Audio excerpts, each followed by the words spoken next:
अस्सलाम वालेकुम। प्रोग्राम में आपको खुशामदीद। मैं हूं मसूद रज़ा।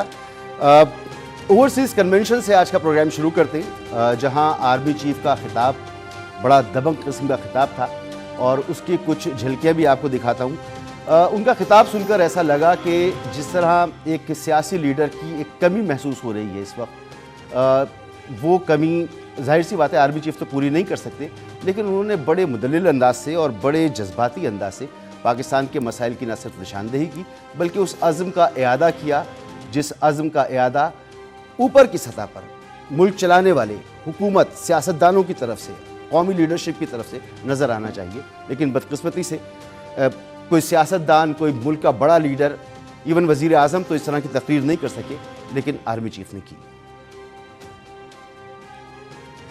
Such fantastic ambassadors abroad that you are representing our country in every nook and corner of the world. Is this the brain drain? And if this is the brain drain, then we would like to continue with this brain drain for an indefinite period of time. Pakistan की कहानी अपने बच्चों को जो है आपने जरूर सुनानी है ताकि वो पाकिस्तान की कहानी ना भूलें, so that their bond with Pakistan it never weakens.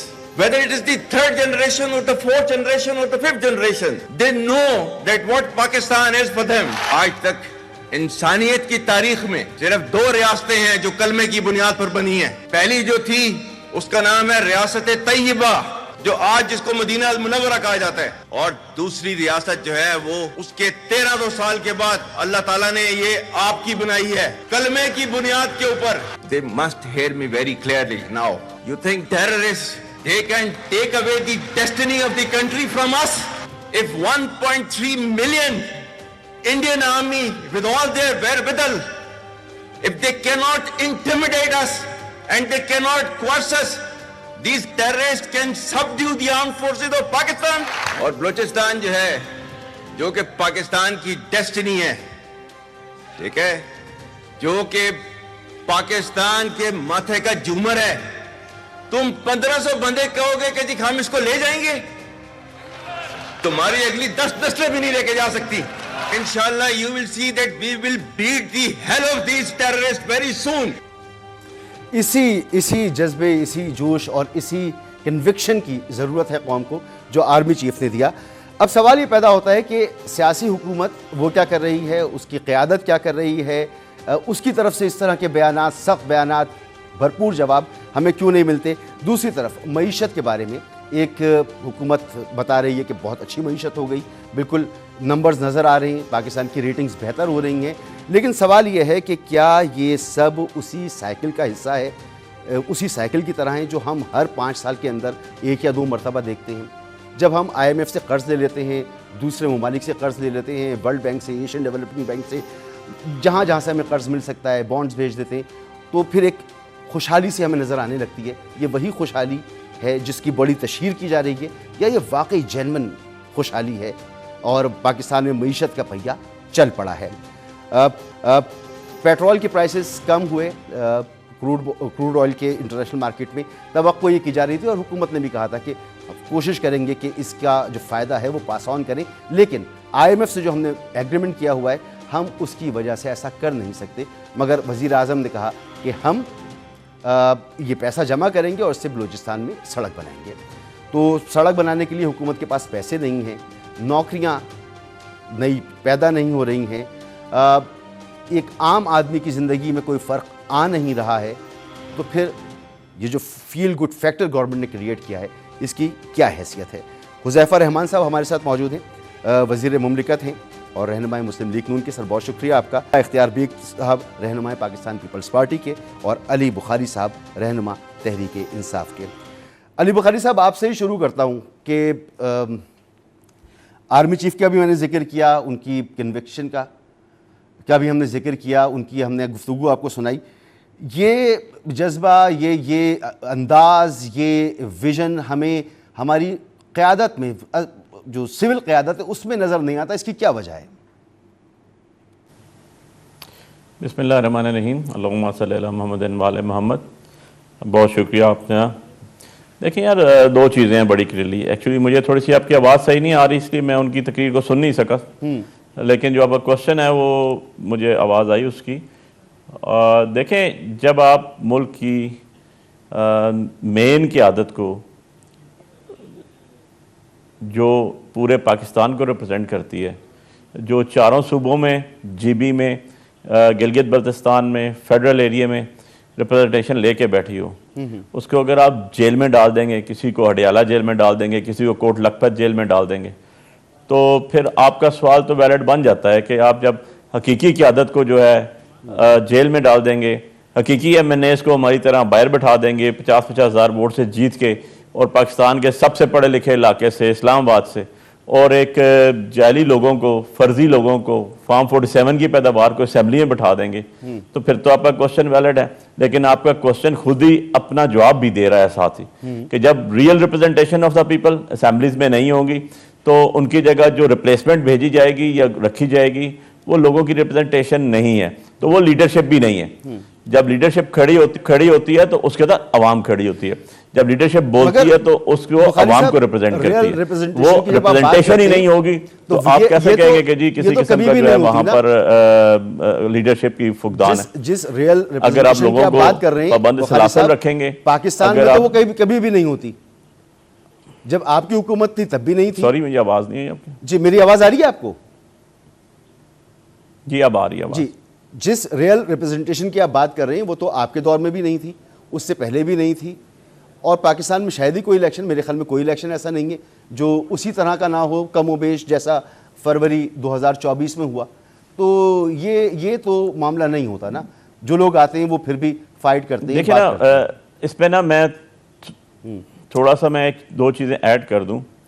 एक तो डिस्टर्बेंस आ रही है आपकी साउंड में बहुत ज़्यादा, मुझे मैं कोशिश करता हूं कि करेक्शन ये कर दूं कि अगर आप 1 बाय 1 चलें जी, तो मैं ये कहने का फिर हक रखता हूं कि अगर 2018 के इलेक्शन के साथ 2024 का इलेक्शन आप कंपैरिजन कर रहे हैं तो 2018 के इलेक्शन में पूरे पाकिस्तान में 13 पिटीशन पेंडिंग थी और आज 167 हमारी हैं और सारी पार्टीज के ब्लाइंड 200+ पिटीशन पेंडिंग है। इतना कंट्रोवर्शियल इलेक्शन पाकिस्तान की तारीख में नहीं आया। एक इलेक्शन गुजरा था 1990 वाला, जिसमें बेनजीर भुट्टो शहीद साहबा को जो है कॉर्नर करने के लिए 16 सीटें दी गई थी और उसके ऊपर भी एक पूरे का पूरा जो है सुप्रीम कोर्ट का ऑर्डर आ चुका है असगर खान पिटीशन के ऊपर कि किस तरह वो मैनेज की गई, किस तरह मोनोपोलेशन की गई। तो ये जो इलेक्शन 2024 का आया है, मैं आपके सामने बैठा हूं फॉर्म लेके, मेरे काउंटर पार्ट को बुलाए हो सके आ जाओ यार। ये हमेशा इस्लाह की गई कि जब 18 का 13 का इलेक्शन आया, उसके बाद 18 का इलेक्शन आया, उसके बाद 24 का इलेक्शन आया कि इसको हम बेहतर से बेहतरी की तरफ लेके जाएं। मगर अभी फॉर्म 45 आए ना, तभी फॉर्म 47 आए ना, लेकिन क्वेश्चन मेरा अभी भी वहीं है और जवाब आपका भी वहीं है कि आप कहेंगे कि एक गलत हुआ, दूसरा गलत हुआ, मैं ये नहीं कह रहा, मैं ये नहीं कह रहा, ऐसे नहीं होगा बुखारी साहब। आखिरी बात एक याद रखेगा, मेरी तो एक as a student of law and एक पॉलिटिकल स्टूडेंट के हवाले से मैं बात कर रहा हूं कि आप जरा देखें पिछला टेन्योर उठा के 1985 टू 2024 जी, ये जितना भी इलेक्शंस के ऊपर जब भी कोई क्वेश्चन रेज हुआ है उसका बेनिफिशियरी एक पार्टी जरूर रही है, वो थी पाकिस्तान मुस्लिम लीग नून। वो नवाज शरीफ, शहबाज शरीफ की सूरत में किसी ना किसी तरह रहे हैं, चाहे वो 85 के जुनेजो के बाद से देख लें, चाहे वो 88 का गवर्नमेंट देख लें, चाहे वो 90 की गवर्नमेंट देख लें, चाहे वो 93 की गवर्नमेंट देख लें, चाहे वो 97 के इलेक्शंस देखें, चाहे 2002 के देखें, चाहे 2007 के देखें, चाहे 2013 के देखें, जिसके अंदर 4 खाली खुले थे हल्के, चारों में धांधली निकली, जिसमें याद सादक साहब भी घर चले गए थे, ख्वाजा साहब भी घर चले गए थे, दोबारा री इलेक्शन हुआ। 2018 के इलेक्शन भी देख लें आप, और 2024 में भी देख लें, सबसे ज्यादा बेनिफिशियरी अगर कोई राय उसके अंदर तो नवाज शरीफ साहब, आवाज शायद मेरी नहीं आ रही, कोई दूसरी राय नहीं होगी। आप किसी इंडिपेंडेंट पर्सन से पूछेंगे तो आपको यही जवाब। बुखारी साहब को दोबारा कॉल मिलाएं ताकि बुखारी साहब को मेरी आवाज आ सके। मसला ये कि कौन से इलेक्शन कितने रिक्त थे, कोई ज्यादा रिक्त थे, कोई कम रिक्त थे, ये मसला नहीं है। मसला ये है कि अगर इलेक्शन के जरिए नहीं तो किसी और तरह से नवाज शरीफ साहब को कैसे हटाया गया था, अदालतों के जरिए हटाया गया था, तो वो एक पूरी हुकूमत को गिरा दिया गया और फिर एक इलेक्शन कराए गए, तो वो भी एक बहुत बड़ा काम था, बहुत बड़ी चीज़ थी। तो यहाँ पर अगर सिर्फ इलेक्शन पे फोकस है तो मामला ये है कि लीडरशिप हमारे मुल्क में इसी तरह से आती है, लेकिन वो परफॉर्म करती है। मिर्ज़ा इख्तियार बेग साहब, ये परफॉर्मेंस नज़र आ रही है टीवी के ऊपर, टेलीफोन कॉल से मिलाते हैं तो वहाँ हम सुनते हैं, सोशल मीडिया पे नज़र आ रही है, कुछ नंबर्स भी बेहतर हैं, लेकिन जो मैंने शुरू में कहा कि एक हमारे यहाँ साइकिल चलता है कि जब हम कर्ज़ा ले लेते हैं हमारी रेटिंग बेहतर होती है, हम मज़ीद कर्ज़े लेते हैं, ज़र मुबादला के ज़खायर बढ़ जाते हैं, फिर वो उसका ट्रिकल डाउन इफ़ेक्ट भी कुछ नज़र आता है और फिर कुछ अरसे के बाद हम खाली हाथ बैठे होते हैं। ये उसी तरह की बेहतरी है या मुख्तलिफ है? देखिए, पहली चीज़ तो यह है कि जर्नल बात ना करें, हम फैक्ट्स एंड फिगर के साथ बात करें, जिसको आप भी वेरीफाई कर सकते हैं। जी। मैं भी माशत का स्टूडेंट हूँ, मैं भी कर सकता हूँ। पिछले 1 साल में हमारी मुल्की मैशत में काफ़ी बेहतरी आई है। हमारा current account 3 quarter successive surplus रहा है, जो खसारे में होता था, जिसकी वजह से हमारी तमाम माशी कारकर्दगी, जीडीपी ग्रोथ जो होती थी वो पिट जाती थी। हमारे रेमिटेंसेस जो है 9 बिलियन के, 9.5 बिलियन के स्टेट बैंक के हो गए हैं और 3-4 बिलियन जो है वो बैंकों के, कमर्शियल के हैं। तो ये तकरीबन 2.5 से 3 महीने तक की फॉरेन एक्सचेंज है इम्पोर्ट बिल को पे करने के लिए। ठीक है। फिर हमारा जो इन्फ्लेशन है वो वाकई में 3830 से कम होके 3-4% पे आया है, अफराते दर कम हुई है। ये बात सही है कि महंगाई मार्केट में आपको मंडी में नज़र नहीं आई, क्योंकि एडमिनिस्ट्रेटिव मेजर्स नहीं लिए गए थे। बचत बाज़ार, जुम्मा बाज़ार, संडे बाज़ार सील करना, कमिश्नर की प्राइस लिस्ट पे बेचने पे आपने कानूनी तमाम दबाव डालना, ये चीज़ें क्योंकि नहीं हुई, लिहाजा इन्फ्लेशन कम होने के बावजूद भी महंगाई में कमी नहीं आई, क्योंकि इंतजामी इक़दाम नहीं। सर, ये नंबर सारे अपनी जगह सच्चे हैं। उसके बाद एक्सपोर्ट भी बढ़ी है, 6-7% खासतौर से। ये सारे नंबर अपनी जगह अच्छे हैं। 6-7 हमारे रेमिटेंसेस जो हैं, जी मुझे बोलने दें। जी। रेमिटेंसेस $38 बिलियन इस साल तवक्को हैं, जो पाकिस्तान की 70 साल की तारीख में कभी नहीं। और ये रेमिटेंस उन लोगों की तरफ से हैं जिन्हें कहा गया था कि आप पाकिस्तान में अपनी ज़र मुबादला ना भेजें, रेमिटेंस ना भेजें। यही अभी मैं 2 दिन अभी मैं इस्लामाबाद में हूँ और 2 दिन हमने वो ओवरसीज पाकिस्तानी का कन्वेंशन अटेंड किया है जी। वहाँ जो लोगों का जज्बा, जो मुल्क के लिए प्यार, उन्होंने कहा हम किसी सियासी जमात को नहीं चाहते, ना हम जानते हैं, ना हम किसी को सपोर्ट करते हैं। अच्छा। हम पाकिस्तान को जानते हैं, हम सब पर्सन को जानते हैं, हम रेमिटेंसेस भी भेजेंगे, हम सरमाकारी भी करेंगे, हमारे डिमांड से कुछ वो आप सही करके दें। और वजीर आज़म ने मौके पे कुछ इक़दाम अनाउंस भी किए, तो चीज़ें बेहतरी हुई हैं। आप गिलास को हाफ फुल कहें और हाफ एम्प्टी कहें। सर, मैं ये गिलास बार बार भरते और खाली होते देख चुका हूं ना, तो इसलिए ये सवाल था कि मईशत का पहिया घूमा है या कर्जा आया है। तो कर्जा आया था वे तो नजर आ रहा है, मईशत का पहिया कर्जा। बात सुने, IMF के, मैं दोनों का जवाब दे देता हूँ। IMF का एक प्रोग्राम है 7 बिलियन का, उसका सेकंड रिव्यू जो है वो पास हो गया है, स्टार्ट लेवल एग्रीमेंट पास हो गया है, $1.1 बिलियन इजाफी मिल जाएगा, अभी मिला नहीं है। तो ये कर्जा आया और रिजर्व ऊपर गए, ये सब मफरूज़े हैं। अच्छा। कोई अभी पेमेंट भी नहीं आई है। अभी बोर्ड मीटिंग होगी तो उसमें अप्रूव होगा, तो 1.1 बिलियन हमें IMF का और शायद 1 बिलियन या 1.1 बिलियन क्लाइमेट फाइनेंसिंग पहली बार पाकिस्तान ने IMF से। मैं सिर्फ IMF की, सर आप ज़्यादा बेहतर बड़े माशी माहिर हैं, लेकिन मेरे नाक़िस से जो मेरी मालूमात हैं उसके मुताबिक दोस्त ममालिक से पैसे मिले।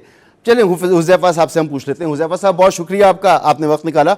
फरमाइए कि कौन सी मईशत जो है वो इस वक्त राइज़ कर रही है और उसका कितना इफ़ेक्ट आ रहा है मईशत के ऊपर, क्योंकि हम तो ये देख रहे हैं कि इस वक्त गंदुम का किसान जो है वो रुला हुआ है। हुकूमत की पॉलिसीज तो ऐसी हैं, वो बेचारा जी मसूद साहब, बहुत शुक्रिया। एक तो मैं आपके तवज्जुह से बाकी भी जो गेस्ट हैं उनसे भी रिक्वेस्ट करूंगा। मैं एक्चुअली ट्रैवलिंग कर रहा हूं, तो चूंकि आपसे कमिटमेंट हुई थी तो मैंने अपने वर्ड्स ऑन करने के लिए मैं फिर कहीं पर रुक कर अब आपकी जो है ऑनलाइन हो गया। अगर मुझसे मुतालिक जो 2-3 सवाल होंगे, अगर मुझे आप जो मेरा वक्त बनता है 7-8-10 मिनट जो मेरे प्रोग्राम में बनते हैं क्वेश्चन के मुताबिक, वो मुझे दे दीजिएगा। मैं पहले आपके सवाल की तरफ आ जाता हूँ। पहली बात तो ये कि छोड़ने वाले नहीं हैं हम आपको। नहीं, बड़ी मेहरबानी, हम भी बैठे रहेंगे मकसद, लेकिन ये है कि मेरे मोबाइल की बैटरी भी डाउन है, तो दैट्स व्हाई मैं आपको इसलिए कर रहा था, वरना मैं तो जब तक आप चले थोड़ी देर तो रुके ना, कुछ सवाल तो लेना। जी। मैं गुजारिश ये कर रहा था, पहली बात तो इकोनॉमी के हवाले से आपने बड़ी बात की है, कर्जा आया है या मईशत का पहिया चला है। जी देखिए जी, आपके पास तो कर्जा कोई आपको देने को तैयार ही नहीं था। 2022 में उस वक्त के बानी तहरीक इंसाफ वादे कहते थे कि मुल्क दिवालिया हो गया, बैंकक्रप्ट होने जा रहा है, श्रीलंका बनने जा रहा है। तो जाहिर है आपकी अपनी इकोनॉमी चली, तभी आपके दोस्त ममालिक ने आप पर एतमाद किया, IMF ने आप पर एतमाद किया। और ये मुमकिन नहीं है कि IMF आपको कर्जा दे रहा हो और उस कर्जे की वसूली ना चल रही हो। जाहिर है उनके जो माजी के कर्जे हैं वो भी हम अदायगियां कर रहे हैं, लेकिन ये नहीं हो सकता कि हम उनसे नए कर्जे ले रहे हैं और माजी की अदायगियां ना चल रही हो। आपका टैक्स का निजाम काफी बेहतर हुआ, टैक्स कलेक्शन आपकी काफी बेहतर हुई है। रेमिटेंसेस के हवाले से भी मेरे साथी भाई जो बात कर रहे थे, बड़ी फैक्चुअल बातें कर रहे थे। देखिए ये आपकी जो पूरी दुनिया की रेटिंग एजेंसीज है, फिच है, वो आपकी रेटिंग को पॉजिटिव करार दे रही है, दुनिया के बाकी जो इदारे हैं। तो अगर आपका जो शरह सूद है वो 24 से 22 पे आई, 12 पे आई है, महंगाई बढ़ने की शरह 38 से 1.5% पर आई है, और आपका जो ज़ाहिर है ज़र मुबादला के ज़खायर बताते हैं ना कि आपके पास क्या था। जब 22 के अंदर मुल्क को दिवालिया करने की बातें हो रही थी तो आप 3-4 बिलियन डॉलर पर आ गए थे। डेली टीवी चैनल्स पे ब्रेकिंग होती थी कि आज ज़खायर इतने कम हो गए, आज इतने कम हो गए। अब आप 15 से 18 बिलियन के दरमियान जो है वो उस राउंड फिगर के अंदर मौजूद है। इसका मतलब ये है कि आपके पास ज़र मुबादला के ज़खायर बड़े हैं और इस वक्त आपके मुल्क में दिवालिया होने की बात नहीं हो रही। तो जाहिर है ये नहीं कि इकोनॉमी को बहुत बेहतर हो गई है, लेकिन जो आपका इकोनॉमी में सही ट्रैक का सफर था वो आपने शुरू कर दिया है। जो हालात आज से 1 साल पहले थे आज वो हालात नहीं है, और जाहिर है आपने अपने मैक्रो इंडिकेटर्स ठीक किए हैं। अभी बहुत काम होना बाकी है, खासतौर पर माइक्रो इंडिकेटर्स के हवाले से। मैं इन एडिशन आपके किसान वाले सवालों का अभी जवाब दे देता हूँ। देखिए किसान उसमें दोबारा आ जाते हैं, जरा थोड़ा सा रुकिएगा। अली बुखारी साहब, मुफ्ता इस्माइल साहब की आखिरी जो आपकी हुकूमत जाने के बाद जो पहली प्रेस कॉन्फ्रेंस थी आपकी इकोनॉमिक सर्वे रिपोर्ट के हवाले से, तो उसमें भी कुछ इसी तरह के आदाद व शुमार थे। लगता यह था कि बहुत सब कुछ अच्छा हो गया है, लार्ज स्केल मैन्युफैक्चरिंग ने रिकॉर्ड तोड़ दिए, ज़राअत ने रिकॉर्ड तोड़ दिए, हाउसिंग सेक्टर ने रिकॉर्ड तोड़ दिए, ये सब कुछ नज़र आता था। लेकिन जैसे ही आपकी हुकूमत गई फ़ौरन हमें IMF के प्रोग्राम में जाना था। तो ये आज जो हमें नज़र आ रहा है इसका दिफा कर रहे हैं मिर्ज़ा साहब भी और हुज़ैफ़ा साहब भी, दुरुस्त कर रहे हैं? जी बिल्कुल ऐसे नहीं है जी, मैं इनसे बिल्कुल इख्तलाफ करता हूँ और इनकी बात से इख्तलाफ करने की वजूहात भी बयान करता हूँ। ज़रा मुफ्ता इस्माइल साहब का जो आखिरी उन्होंने प्रोग्राम किया अभी जो कल परसों उनकी प्रेस कॉन्फ्रेंस में सुना था, ज़रा वो सुन लीजिएगा। उन्होंने आदाद व शुमार इनके बता दी, और 2 चीज़ें आपको कभी भी नहीं भूलनी चाहिए एज आ पाकिस्तानी कि हमने 3.5 साल हुकूमत की, 27 साल की हमारी पार्टी की जदोजहद थी, 3.5 साल हमने हुकूमत की। और इनकी हुकूमत जो है, अगर मैं 2 पार्टीज़ जो बैठी हुई हैं अभी इक़्तिदार के अंदर, मेन पार्टीज़, इन दोनों का अगर मैं 2 डिक्टेटर्स का निकाल दूँ, गो के एक डिक्टेटर के अंदर नवाज शरीफ साहब CM भी थे और नवाज शरीफ साहब फाइनेंस मिनिस्टर भी थे और एक और मिनिस्ट्री भी उन्होंने जाएगी। इवन अदरवाइज मैं उनके 2 टेने और जनरल ज़िया-उल हक का और परवेज़ मुशर्रफ का निकाल दूँ तो 36.5 ईयर्स 70 से लेके 2025 तक आज तक इनकी हुकूमत बनती है। और मैं दूसरी चीज़ जो भी मैं बात करूँगा फैक्ट्स एंड फिगर्स के ऊपर करूँगा और I take full responsibility of that. Number 2 चीज़, IMF के पास पाकिस्तान 25 दफ़ा गया जब से पाकिस्तान बना है आज तक 25 तो ये सवाल मैं कर रहा हूं, उसमें से 17 दफ़ा जो गया वो 17 दफ़ा जो है वो गए हैं नवाज शरीफ साहब और इनकी फैमिली और शहबाज शरीफ साहब और इनकी हुकूमत। 8 दफ़ा बाकी डिक्टेटर्स हम हो या कोई दूसरी पार्टी हो वो गए हैं। 25 में से 17 दफ़ा ये लोग गए हैं जो कहते हैं कि हम बहुत बड़े माहिर हैं, हम बहुत बड़े अरस्तू हैं, हम बहुत बड़े। बात ये नहीं है भाई, बात यह है कि 2022 पे आप चले जाते हैं। ओके जी, मैं 2022 से स्टार्ट कर देता हूँ। क्या प्राइसेस थी पेट्रोल की, क्या प्राइसेस थी गैस की, क्या प्राइसेस थी बिजली की, क्या प्राइसेस थी चीनी की, क्या प्राइसेस थी आटे की, क्या प्राइसेस थी दाल की। भाई लोगों को यह पता है। आज आपको इंटरनेशनल दुनिया कहती है कि आप अफगानिस्तान से भी नीचे हैं 2023-24 में IT डिपार्टमेंट में, क्योंकि आपका मोबाइल नहीं चल रहा। आपने मुझे अपने लिया प्रोग्राम में 2 दफ़ा आपकी कॉल्स ड्रॉप हुई, 2 दफ़ा वायर नहीं आई। आज मैं फ़ोन मिलाता हूँ, बिल मैं पे करता हूँ, सब्सक्राइबर मैं हूँ, ऑनर मैं हूँ, पैसा मैं देता हूँ, और मुझे पहले एक जाली वज़ीर आज़म की तकरीर सुननी पड़ती है कि एक बिल देने के लिए कि जनाब ये मैंने बिजली सस्ती कर दी। Who the hell are you? आपने सिविल राइट्स को वायलेट कर दिया। आप कहते हैं कि जी जो हम कर रहे हैं कॉन्स्टिट्यूशनल राइट्स हैं। आप कहते हैं कि बहुत सी महंगाई, ग्राफ नीचे आ गए, ये हो गया वो हो गया। यार फॉर गॉड सेक, कौन सी आपने उंगली के पीछे सूरज छुपा रहे हैं? आपकी पोजीशन क्या है, आपकी वर्थ क्या है कि 29% टैरिफ लगाया आपके ऊपर US ने, 29%। मैं कोई इकोनॉमिस्ट नहीं हूं, लेकिन मैं इतना जानता हूं कि 2 + 2 4 होता है। मेरा इकोनॉमी से कोई लेन देन नहीं, लेकिन मुझे यह पता है कि बाहर मार्केट में जाए तो आटे की क्या प्राइस है, मुझे ये पता है कि आज आपका किसान क्यों रो रहा है, मुझे ये पता है कि केयर टेकर गवर्नमेंट, जो कि आज वही लोग बैठे हुए हैं उसमें, अगर ये कहे 22 से 24 9 अप्रैल 2022 और आज आप देख लें अप्रैल हो गई है, अप्रैल 16 हो गई है, और उसके अंदर जो है यही लोग बैठे हुए हैं, यही प्राइम मिनिस्टर, यही सीएम, वही इंटीरियर मिनिस्टर, वही लोग चेंज होके आते जा रहे हैं। और आपको जवाब देने भी तो आ रहे हैं ना हुज़ैफा साहब बैठ के ना, हुज़ैफा साहब बैठे हुए जवाब देने के लिए। आप इन 3 सालों में बिल्कुल ये तनकीद होती है। बुखारी साहब लेना होगा, माजरत यहाँ पर बात रुकेगी, ब्रेक बहुत ज़रूरी है। हुज़ैफा साहब आपसे दरख्वास्त है, प्लीज़ रुकिएगा, इस ब्रेक के बाद थोड़ी सी गुफ्तगू कीजिए और फिर आप अपना सफ़र जारी रखिएगा। थोड़ी देर के लिए रुक जाइएगा, एक ब्रेक।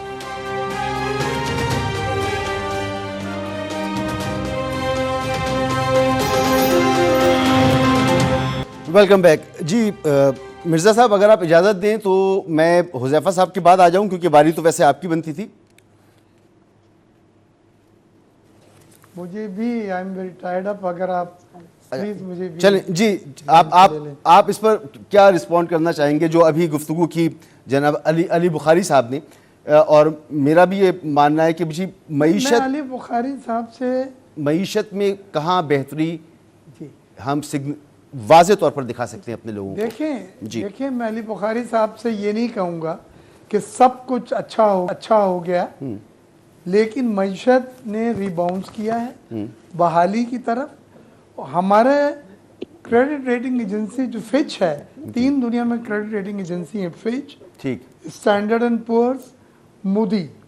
फिच ने हमारी जो CCC+ थी उसको B- यानी 1 दर्जे अपग्रेड करा है, और उसकी वजह है कि वो समझते हैं इकॉनमी रिवाइवल हुई है, रिजर्व्स बढ़े हैं, रेमिटेंसेस बढ़ी हैं, करंट अकाउंट हमारा सरप्लस है, और एक इस्तेकाम माशत में नज़र आया है। तो ये वो फिच मेरी या किसी की घर की कंपनी नहीं है, ये इंटरनेशनल क्रेडिट रेटिंग एजेंसीज हैं, और ये पूरे दुनिया की क्रेडिट रेटिंग जो है उसको एक ख़ास फार्मूले के तहत बताते हैं, और पाकिस्तान में इन्होंने क्रेडिट रेटिंग में बेहतरी की है। जी जी। कल वो जो लोग आए जो पाकिस्तान, वो 1200 लोग थे, जो दुनिया के तमाम ममालिक जहाँ जहाँ पाकिस्तान है, एक भी नोटेबल फर्द जो पाकिस्तान की नुमाइंदगी कर रहा है, डॉक्टर्स हैं वहाँ, पॉलिटिक्स में है, ऐवान के नुमाइंदे सब आए, और मुझे इतनी खुशी हुई, किसी एक ने सियासी बात नहीं, सब ने ये कहा कि पाकिस्तान के लिए हमारी जान हाजिर है, और हमें कोई अगर पाकिस्तान के खिलाफ कोई बयान देने को कहता है या काम करने को कहता है तो हमें ये कबूल नहीं है। तो अब चीजें बेहतर हो रही हैं। मिर्जा साहब, ये तो पाकिस्तान, कोई भी पाकिस्तानी नहीं चाहेगा कि पाकिस्तान के खिलाफ जाए। ये दूसरी कॉन्फ्रेंस थी, इस तरह की एक कॉन्फ्रेंस पहले भी हो चुकी थी, और ये उसका तसलसल था, दूसरी कॉन्फ्रेंस नहीं, ये पहली थी। ओवरसीज पाकिस्तानी कन्वेंशन 2025 पहला था। अच्छा। अब हर साल होगा इसी तारीख को। अच्छा। और हमने ओवरसीज पाकिस्तानियों को सिविल अवार्ड देने के उसमें ऐलान करा है। उनके जो चीजों पे कब्जा हो जाता है प्लाटों वगैरह पे, 90 दिन में उसको हल करना है। ग्रीन चैनल खोल दी गया है, बाहर से आने वाले वॉकआउट करके निकल जाएंगे, और दोबारा उनको रोक के, और जो तंग करने की उनका एक शिकायत थी वो बिल्कुल खत्म इंशाल्लाह हो जाएगी। बड़ी अच्छी बात है, बेहतरीन की तरफ जा रही है, हमें मजीद बेहतर करना है।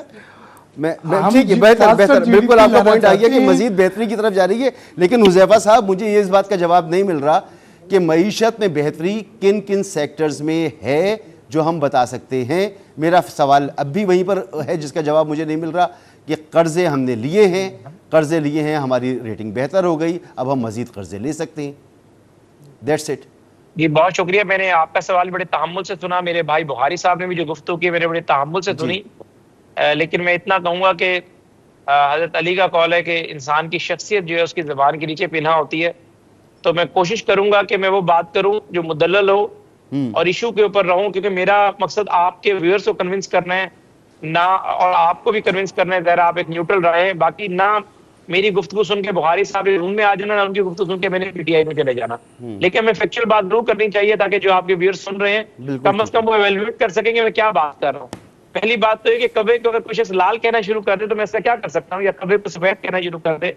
उन्होंने इतनी बड़ी तमीद बांध दी, ये नहीं बताया कि 2021 के अंदर हमने पाकिस्तान ने दुनिया की तारीख में पहली मरतबा इतना बड़ा कारी ज़र्ब लगाई आपने सफारती ताल्लुकात को कि आपने IMF के साथ की गई कमिटमेंट तहरीरी मुआहदे को ही सबोताज कर दिया और आप IMF को आपने झंडी दिखा दी। आपको आपके दोस्त ममालिक कहना शुरू हो गए, चीन, सऊदी अरेबिया और UAE जैसे आपके दोस्त ममालिक जो हर मुश्किल वक्त में आपके साथ खड़े होते हैं, उन्होंने आपसे आके सफारती तौर पर कहा कि जी आप लोगों ने दुनिया का जो सबसे बड़ा कर्ज का मालियाती इदारा है उसके साथ डॉज कर दिया, तो बाकी दुनिया क्या इंप्रेशन लेगी। हमने 2022 में उस डूबती हुई इकोनॉमी को संभाला। आप मिफ्ता की बात करें, जिस मर्जी की बात करें, सबको पता है कि पहले 6-8 महीने PTM की हुकूमत में कौन चला रहा था और किस तरह के हालात थे। हमने तो एक डूबते हुए मुल्क की मईशत के ऊपर अपनी सियासत कुर्बान की, लेकिन आपने देखा कि वो ज़ाहिर है अल्लाह ताला मेहनत का फल देता है। कि शहबाज साहब की जो 1 साल की कारकर्दगी, आपने कहा क्या हुआ, मैं आपको बता देता हूं क्या हुआ। 2 साल से आपका डॉलर 278 पर रुका हुआ है। 2 साल के अंदर अंदर आपका जो इंटरेस्ट रेट है 24 से 12 पे आ गई, इस कैपेसिटी में 9 पे लेके आ सकते हैं, लेकिन हमने जरा कमर्शियल बैंक्स को भी साथ लेकर चलना है। आपने कहा कि हमने क्या किया, हमने आपके रिजर्व उठाकर 4-5 अरब डॉलर उठाकर 15-16-17 अरब डॉलर पर ले गए। आपने कहा हमने क्या किया, हमने पूरी दुनिया के सामने आपका एतमाद बहाल किया। अब दुनिया को बताना नहीं पड़ता, जो आपके अकाउंट्स के अंदर उन्होंने पैसे अपने रखे हुए हैं, चीन ने रखे हुए हैं, सऊदी अरब ने रखे हुए हैं, वो ऑटोमेटिकली उसको रोल ओवर कर देते हैं। आप कहते हैं हमने क्या किया, आपके मुल्क में महंगाई बढ़ने की शरह, हम ये नहीं कह रहे महंगाई कंट्रोल कर दी, हमने महंगाई बढ़ने की शरह पहले रोकी है। पहले मरले में यही होता है। आपको जो 4 साल तोहफा हुकूमत थी 18 से 22 तक, वो 38% पे महंगाई बढ़ने की शरह ले गई थी। यानी जो चीज 100 रुपए की है उसने हर साल 138 रुपए का हो जाना, 38 रुपए की कीमत बढ़नी है। हमने उसकी बढ़ने की शरह 1.5% पर ले आए। लेकिन हम ये नहीं कह रहे, जिस तरह मेरे भाई अभी मिर्जा साहब कह रहे थे, सब अच्छा नहीं है, चीजें अभी बहुत बेहतर होनी है। लेकिन दुनिया का टैक्स कलेक्शन सुने, टैक्स कलेक्शन बेहतर की है, बेहतर की है। तो हम 14,000 ओ भाई, हम 14,000 अरब तक टैक्स कलेक्शन पर चले गए हैं। IMF के टारगेट्स बहुत हाई हैं, जाहिर है IMF की एक्सपेक्टेशंस बड़ी हाई हैं, हम उन मियार को मीट करने की कोशिश कर रहे हैं। हदफ तक नहीं पहुंचे। कहते हैं हमने क्या किया, आप कह रहे हैं हमने क्या किया। बिजली सबसे बड़ा मसला था, हमने पिछले साल उसी कीमत तकरीबन 4.25 रुपए कम की और 1 गो के अंदर 8.25 रुपए कम कर दी। उसी कीमत कम होनी चाहिए, लेकिन भाई हम हाई ट्रैक पर है। साबी भी करें, डेविस एडवोकेट भी बने, लेकिन आप क्योंकि मुझे कंफर्म कर रहे हैं ना, बहुत सारी बातें हो गई। मैं आपसे मैं कन्विंस होना चाहूंगा।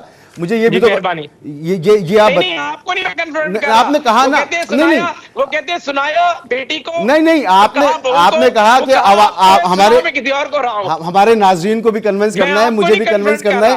सर मुझे करें कर सकता हूं, मुझे करें सर साहब, आपको मैं कैसे नहीं मुझे कंफर्म नहीं, कन्विंस करें। देखिए कन्विंस कर सकता हूं। Who the hell are you? किसने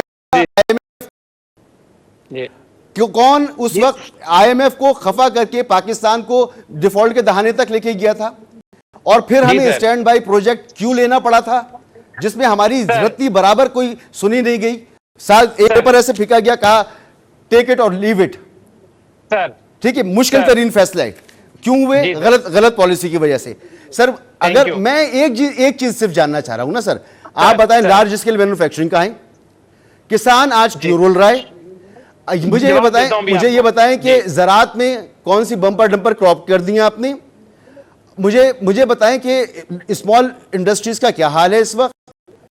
ये इशारे हैं ना सर मुल्क में। बस मैं अभी आपको बता रहा हूं, अगर आप इजाजत देंगे तो 1 मिनट लूंगा, क्योंकि मेरे दूसरे भाइयों को भी अपना टाइम देना है। जी मैं उधर पहली बात तो ज़राअत के हवाले से, हमने हमेशा, पंजाब सबसे बड़ा सूबा है, हम वहां की हुकूमत रखते हैं, लेकिन फूड की प्रोक्योरमेंट में इतने घपले हुआ करते थे। अब हम जो है वो जमहूरियत के अंदर रीढ़ की हड्डी होता है, लेकिन कि हम 2 करोड़ किसान को रिलीफ देने के चक्करों में 12-13 करोड़ का जो सूबा है उसमें अगर 6-7 करोड़ मजदूर सिर्फ मजदूरी रोटी के लिए करते हैं, उसकी कीमत हम 40 रुपए पर ले जाए। मुझे बताएं, अगर रियासत ही 4,000 या 5,000 गंदम का रेट मुकर्रर कर देगी तो किसान को हम सस्ती रोटी कैसे दे पाएंगे? हमने किसान को इससे पहले रिलीफ दी है, हमने उन्हें सब्सिडाइज दी है, हमने उन्हें ट्रैक्टर दिए हैं, हमने उन्हें सोलर ट्यूबवेल दिए हैं। मुझे भी कुछ ऐड करने दे। जी मैं आ रहा हूं, बस ये कर लिया। तो बेसिकली हमने आपने कहा स्मॉल इंडस्ट्रीज, देखिए इंडस्ट्री आपकी चलती है सस्ती बिजली, बिजली में सस्ती करने की तरफ कदम बढ़ाया है, इसी वजह से बढ़ाया है कि बिजली सस्ती नहीं होगी, इंडस्ट्री नहीं चलेगी। इंडस्ट्री नहीं चलेगी तो आपका पॉइंट आया, मगर हुज़ैफा भाई आपका पॉइंट आया। साहब की तरफ जाता हूं। हुज़ैफा साहब फरमा रहे हैं बिजली सस्ती की। सर मेरा सवाल फिर वही कि बिजली महंगी किस दौर में हुई? आपकी हुकूमत आने से पहले बिजली के क्या रेट थे? और नहीं, मिर्जा साहब भी आपके वो है ना, अलाई है ना। फिर जी, आपने प्लीज। मुझे नहीं बताया कि कौन सी क्रॉप जो है वो हुई। आप ही हर साल रेट तय करते थे। 400 अरब का गैप आ गया है मार्केट के अंदर किसान के लिए, वो रुलता फिर रहा है। मसूद गंदम नहीं रजा खरीदी साहब, जा रही। मुझे बात करने दें जरा। सर आप बताएं ना कि कहां पर इंडस्ट्रीज में कहां बेहतरी है। जी देखें, मुझे मसूद रजा साहब आपके सवाल का जवाब देने दें। जी देखिए, हमारे सनत को दो चीजों ने बिठा दिया जमीन पे।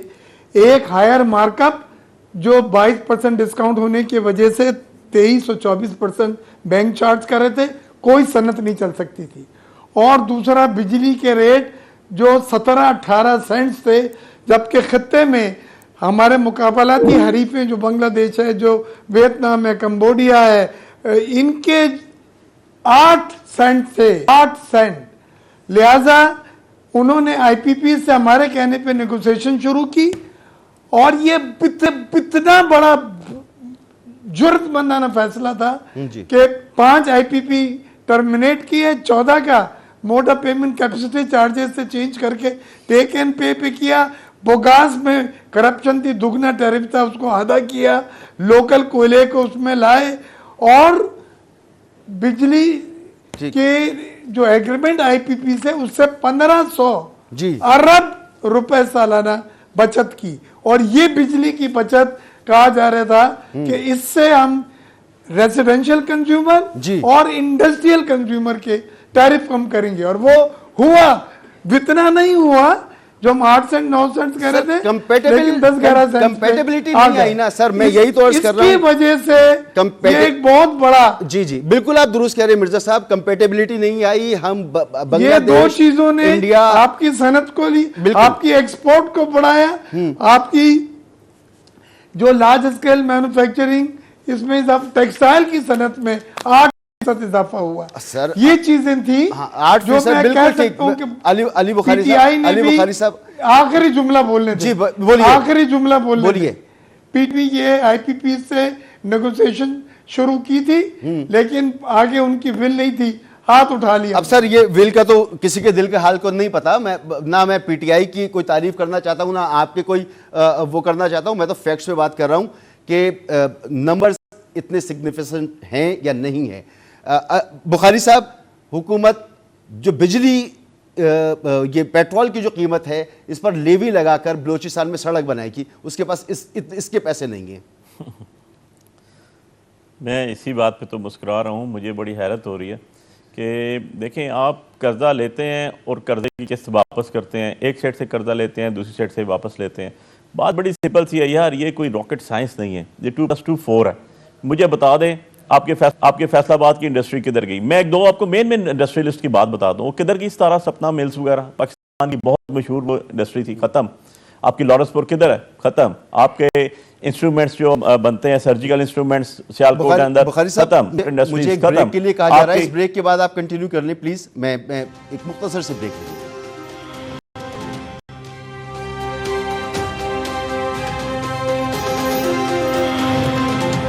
Welcome back. और वक्त मेरे पास ख़त्म हो गया। बहुत शुक्रिया आपका हुज़ैफा रहमान साहब, मिर्ज़ा इख्तियार बेग साहब, अली बुखारी साहब। और आज प्रोग्राम में जो सवालात उठे वो इसी वजह से थे कि आप तमाम हुकूमतों को देख लें, हर हुकूमत के दौर में एक वक्त माशी उरूज का होता है और एक माशी ज़वाल का होता है। नंबरों का घोरक धंधा बताया जाता है, परफॉर्मेंस बताई जाती है, लेकिन पाकिस्तानियों को आखिर में क्या मिलता है?